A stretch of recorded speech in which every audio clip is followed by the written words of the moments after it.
I think I can sum up for people just why everything feels so intense despite Donald Trump and the GOP's meltdown.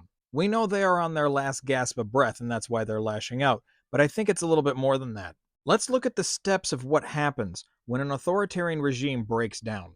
I apologize for how tiny this is, but I tried fitting it all on one list. You can always zoom in and pause to read, but I'll just give you the basic points without the subtext. Intensified repression, purging internal rivals, hyperpropaganda and nationalism, buying off key groups to stay in power, desperate economic moves, emergency laws and manipulation, negotiating soft landings when they know they're going to fail, security force fragmentation, paranoid and erratic leadership, and the final stage of the breakdown where even the elites peel off. As we've been going through this nightmare for the last several years, we've talked about lists many times. So when people look at a list like this, they're always like, okay, what stage are we at? What number are we at? And I think that's the problem. We're on all of them at once.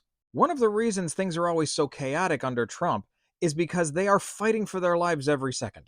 They realize that from moment to moment, they are incredibly unpopular. Replacing military officials and intelligence, Trump's been doing that since his first term. Intensified repression, hyperpropaganda, and nationalism? Trump and his people have always thrived on hate, threats, and violence. Yet they cannot survive without 10 American flags on their truck and calling themselves a patriot every 10 minutes. Negotiating soft landings? Trump has been saying for years that he's going to pardon himself. Fragmentations in security and leadership? Look at all of the Republicans who are resigning. Yet every single day in the news, we see constant horrible shit that he is doing. And it's all to create the illusion that this tiny little insecure loser is somehow a powerful tyrant. And we ourselves are the only people who give him that power. This is why, as I have stated multiple times, as Trump's empire crumbles down around him, the best thing to do when you see him or his people is to laugh at them. Because he and every single one of his followers, regardless of their personal wealth, is a narcissist and a huge fucking loser.